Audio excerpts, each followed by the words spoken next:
Hey everyone, here we go. Seminar 3. Here we go with the content, but I'm going to show you a few things first. Let's see if I can do it with this funny screen background. We all bring our own things to the word charisma. Maybe one of the most common things we think of in culture, if we're thinking of charisma as a medium, in other words, a stuff or a quality. I like this. I like this undulation here. Um, we often think of celebrity culture or rock stars or fame as part of charisma. So here we have a couple really iconic album covers from Funkadelic, Maggot Brain, which is great. But I actually pulled this one on purpose. This is Funkadelic's album, Uncle Jam Wants You, Rescue Dance Music from the Blahs. These are great records. I recommend them if you don't know them. But here we have example of charisma, where we have not only an iconographic musician on the cover, owning the cover of the album and the graphic design representation. We have sloganeering and messaging in the titles, but we have the musician inhabiting a famous, reconfiguring and re-owning a famous wicker chair photograph of Huey P. Newton in the Black Panthers. And he's got some different accoutrements. He's playing with that iconographic imagery that we recognize by virtue of the chair and the sitting position, but he's also honoring it and making it even more awesome, mythologizing and idolizing Huey P. Newton by appropriating that stance and imagery. So this is an example of like double charisma. It's really interesting. I don't know if you like this, if you like these pictures, this book is amazing. Funk and Soul covers from Toshin. It's very big. It's just album covers, really, really nice stuff. Anyway, we also think of charisma in mythology through creatures, right? We talked about the Thunderbird here. I'll back this up. We talked about the Thunderbird, the rainbow serpent in the background, and we have dragons. We have all different kinds of monsters and creatures that indicate and symbolize and represent. We have deities that turn into creatures, right? We've talked about metamorphosis and how a lot of deities and mythological beings move between species, interspecies characterization, and tales that remind us where we came from. This is Naga, the snake goddess in Thai culture. A friend who lives in Thailand just sent me her tiny little statue. Let me see how close I can get. So you can see here, she's embracing the serpent. She's embracing the serpent, but she also has the potential to turn into the serpent, right? She's human and she's magical. She can go between the two worlds. She's shamanic, just like this rainbow serpent behind me. We also see she's charismatic, right? We believe her, we trust her, and we revere her. We also see sacred objects symbolizing, this is a Huichol medicine pouch I got in Oaxaca from an artist who does really beautiful needlepoint. And this is a charismatically charged object, right? These weaving patterns represent medicine, and to put things inside automatically implies that we're dealing with medicine. And if we open this one up today, I put something in here that's really dorky, but I couldn't resist. I put Snoopy inside this medicine pouch because Snoopy is an iconic, charismatic figure, right? Snoopy is somebody that's widely known and loved, and he represents and symbolizes a lot of things, depending on his mood, depending on the comic strip and the author, illustrator, Charles Schulz's messages of the day. So Snoopy. We also have in sacred holidays and celebratory festivals, a lot of charismatic iconography and deity building in all origin stories that have festivals affiliated with them. These you might recognize. Here are a couple skulls from Day of the Dead, Dia de los Muertos. This is a black clay figure. It's a candle holder, a votive candle. I got these in Oaxaca. These are, this is a sugar skull from Los Angeles, actually. So he has a feeling of a little bit of gangster culture in there that I really love. So, you know, the skulls are charismatic. We see whatever we want in them. We might see something one day and something the next, just like in myth. They're living. We revere them. We celebrate them as symbols of a holiday, symbols of a time when the dead and the living are near.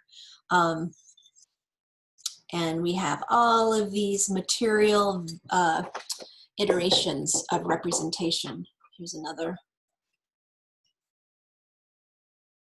little Dia de los Muertos altar, right? So you see what I mean. You see what I mean with all this stuff. Let's get into the notes. Hold on. Okay, first a couple definitions, then I'll pull the handout up and I'll do some whiteboarding for us as I did last time. Let me pull the whiteboard up and I will screen share. Hold on one sec.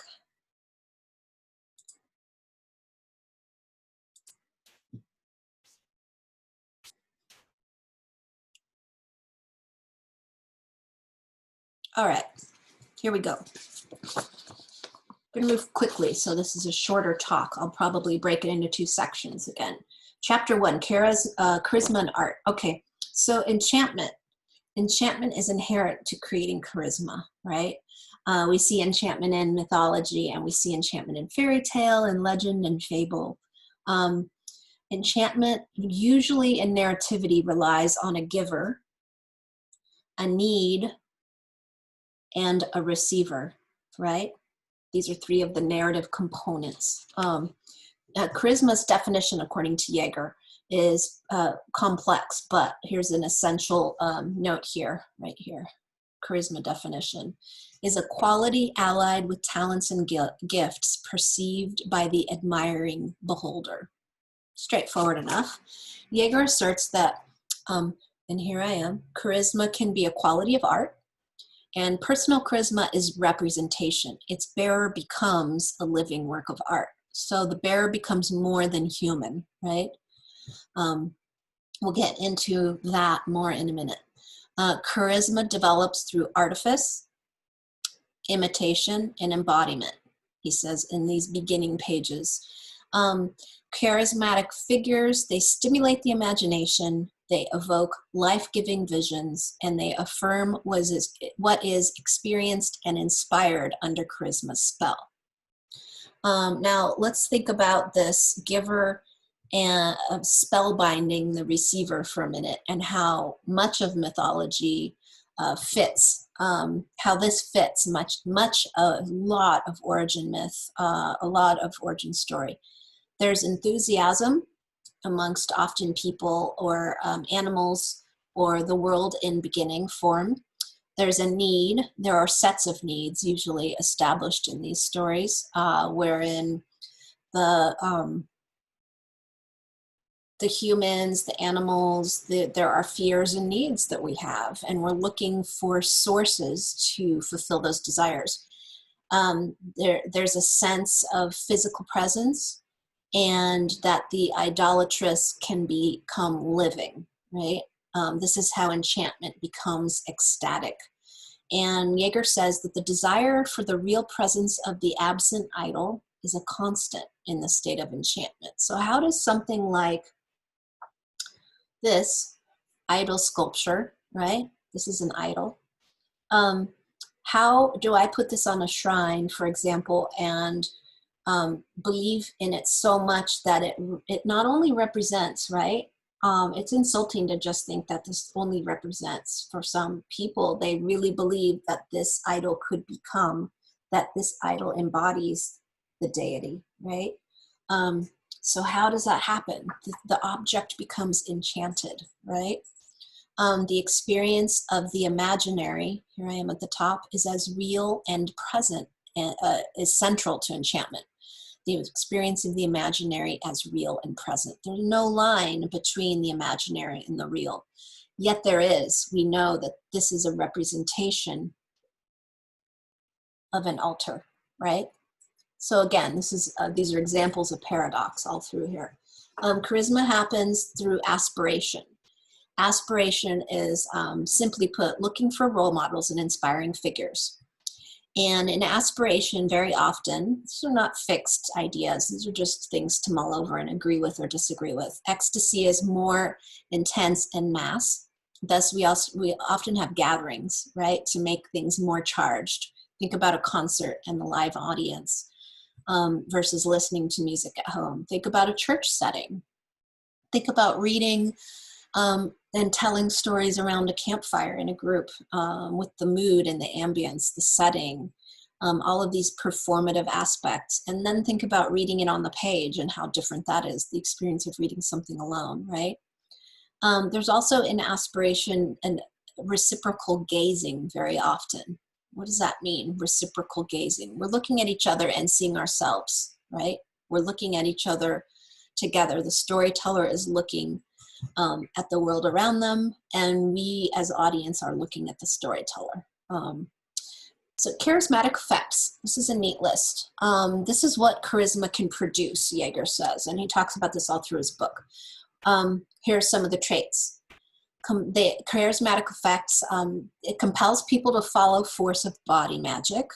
And body magic, I'll talk about in a little while, but it basically is meaning that the body becomes symbolic or becomes a work of art, that we worship, we learn and come to worship the body as more than human, like a celebrity culture in which we see politicians, in which we see aspects of ourselves or our hopes and desires, and they become superhuman, right?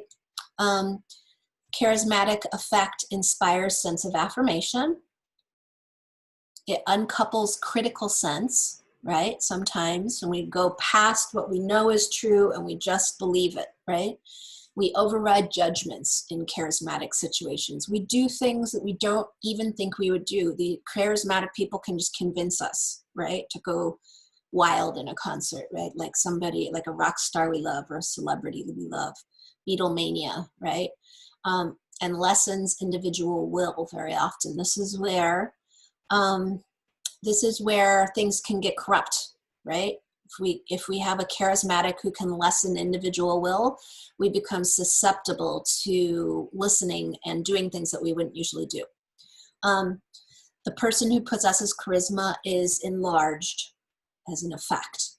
They inspire imitation and stimulate the imagination. So again, we can use that for good, we can use that for bad, right?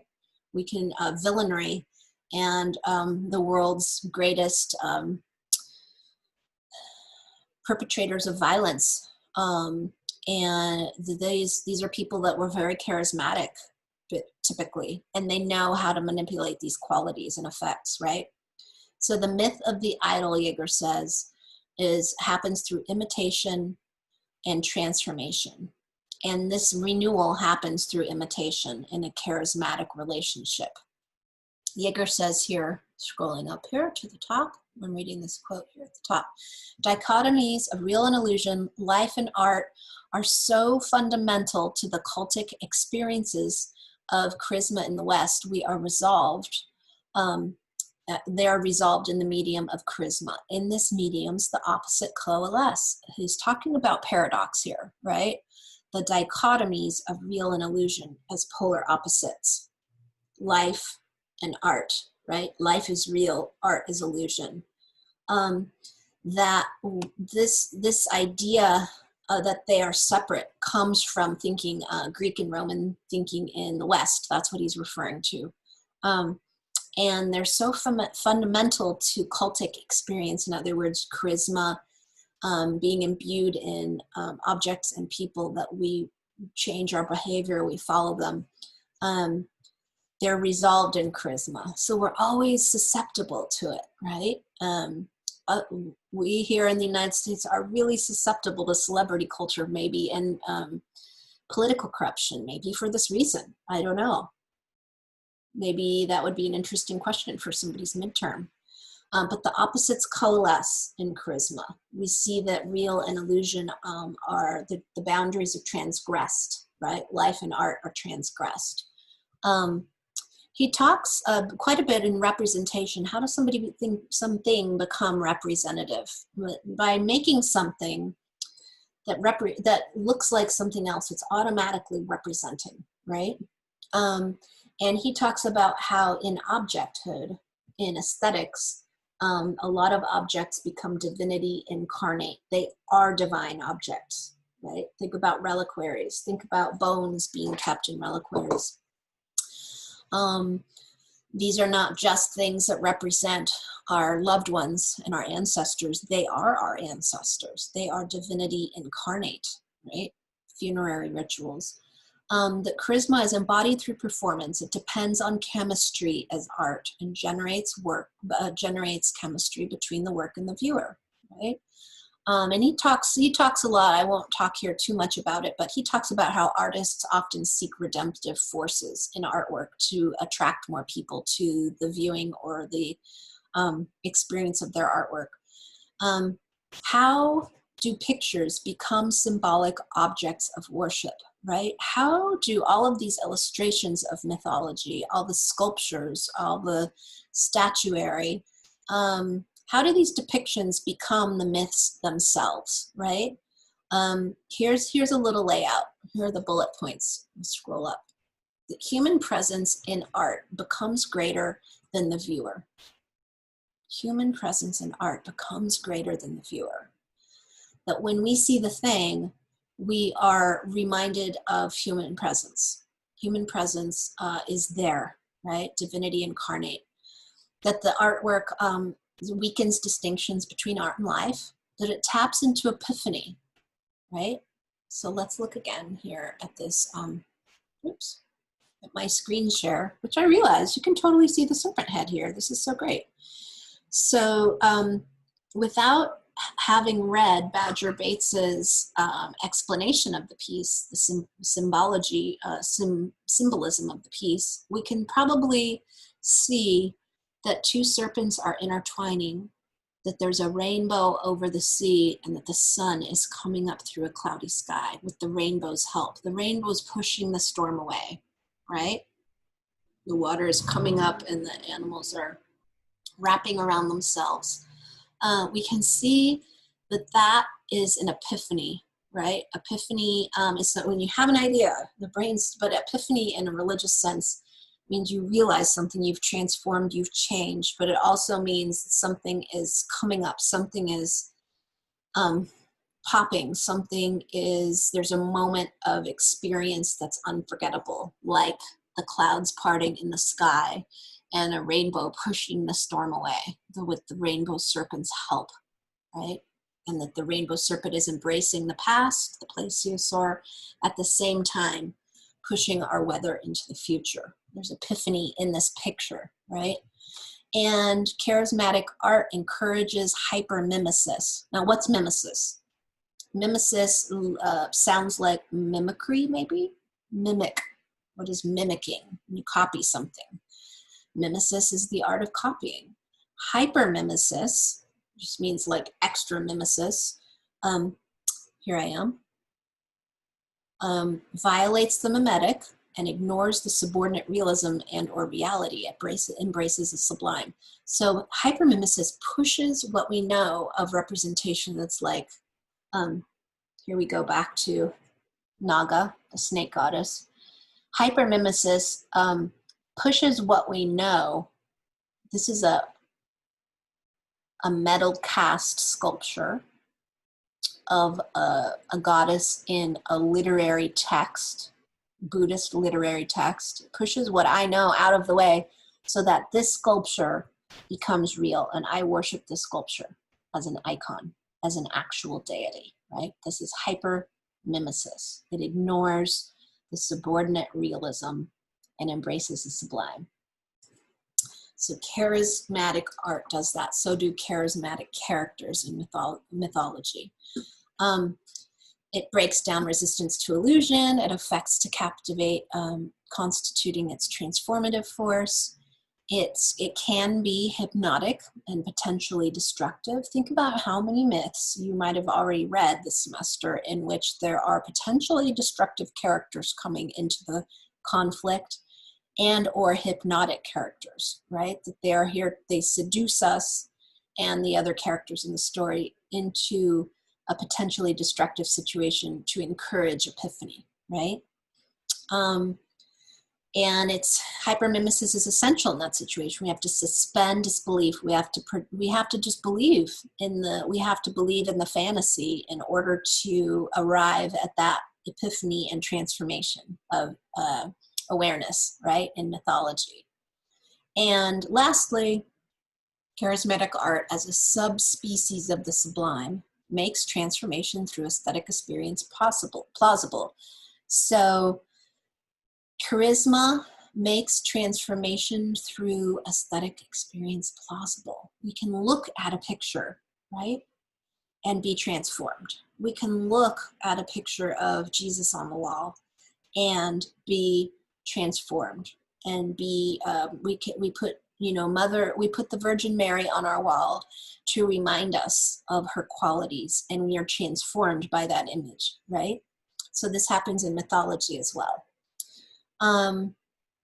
When we move into so let's take a break here and think about how to pull this apart a little bit more detail.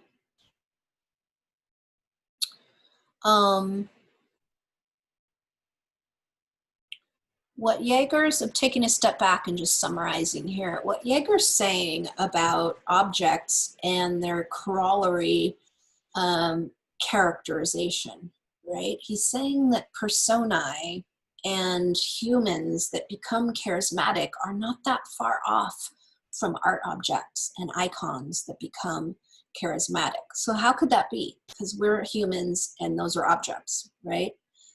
This is what I thought when I first read the text. How is he piecing this all together? Through charisma, those boundaries are transgressed, as we said before, like knowing that this is clay dug up from the earth, carved into a skull. A candle goes beneath it and lights it to symbolize ancestral life and the sacred aspects of death, right? We're crossing boundaries between object and loved ones we remember, for example. Okay, so he's making some slippery distinctions there and saying they're paradoxical, if that makes sense. He's also moving that discussion into how one can create charismatic effects. So, we look at this in our own creative projects and say, hey, I want to play with the idea of creating a charismatic character if I'm writing a myth, which will be an assignment of ours towards the end of the semester. Try building some of these qualities in, right? That the character becomes a surrogate, a stand-in for qualities that you're trying to reflect in the culture or in the narrative of the piece, the plot points. Chapter 2, you don't have to read that chapter as closely, but chapter 2, Living Art and Its Surrogates, the genesis of charismatic art. Basically, there are a few takeaways I wanted to make sure to mention here. There are a couple good sections about redemption in here, which goes to the heart of mythological experience. Characters who redeem themselves over and over through epiphany and through quest narratives, and religious experiences, right? That we're redeemed through belief and faith, as we were talking about in our Zoom discussion last week. That living art, what he calls living art, and art that becomes living through charismatic effects, happens through surrogacy, right? So surrogacy as stand-in, it's automatically representation, right? Here are a couple more examples. Let me see if I can, let me pop this screen share off. Hold on a sec. Okay, here is a picture of my daughter Juniper Lily with the Easter Bunny last year. Now, think about the Easter Bunny, Santa Claus, Tooth Fairy, who else is there? La Llorona, Krampus, all of these fantastic creatures that visit us around the world. How do we go into the mall and we have a little display of fake flowers and a person in an Easter Bunny costume? How do we believe that's the Easter Bunny, right? That's not a dude in a bunny costume for my daughter. That is the Easter Bunny, right? Surrogacy. Stand-in becomes so real that the illusion and reality become one, right? Okay, here's some more. I just pulled Polaroids because there's some more pictures of my daughter. Photographs. How many of you might have relatives from different cultures that are uncomfortable with photographs? That they might not take photographs that frequently, and they might even believe that photography steals the soul. Every time you take a picture with the camera, you steal a little bit of the soul away. The living person disappears. The spirit is usurped with the machine. At the advent of photography, in the beginning of photography, people were very scared of it for that reason. A lot of people you see in those old early camera portraits, very formal, not just because film was expensive or hard to access, but because people were wary, right? People from different cultures had beliefs about letting a machine invade them. So you see, when I was living in Guatemala, I lived with a family who was very dubious of photography. I didn't take any pictures the whole time I lived with them because they were Mayan tribal members, and they were terrified of cameras. Like, not in a naive way. They totally know what culture, like they know tourist culture is all about cameras, but they didn't like cameras. They didn't want photos taken without their permission and without it being a very staged, serious ceremony. A lot of tourists, they just thought were stupid and they were disrespectful, just taking pictures without permission, right? Anyway, objects can become charismatic. They can hold power, right? As art objects, they can hold power to sway our beliefs and our experiences of ourselves. Same with stories, same with origin myths, and world mythology is very much about that, right? That we read the stories and they are living things that are us, and they also denote a different time, right? They're timeless, but they're also of a time past. They're paradoxical. This is the aspect of charisma that I think really informs mythology, even if we aren't thinking only of the art objects and artistic renditions of mythological characters, but thinking about how visual myth is. When we read it, I don't know about you, but a lot of the times I need to stop in order to make it real and visceral. I have to stop and picture what's happening because it's a magical worldview, right? And there's often fantastic things happening. I have to take a minute and just really picture it. Otherwise, I can't hold it in my mind as a picture and I don't grasp it. So mythology is paradoxical in that way, in that it, if you picture it, it becomes real on one hand, but in another way, it's impossible to picture because it's fantasy, right? It's both, and that's the beauty. So you see something different each time in a story, right? Because there's not a preconceived picture about it. Or I can look at an infinite variance of rainbow serpent imagery and mythology, and always be riveted by different interpretations. That the bringer, the viewer, the receiver is always enriched by the giver in charismatic art and storytelling. That's it in a nutshell. I'm excited to hear your reactions to this reading and my cliff notes about this reading. And we'll talk about it next time we meet up. Thank you very much for listening. Have a good afternoon, and I'll talk to you all soon. Bye.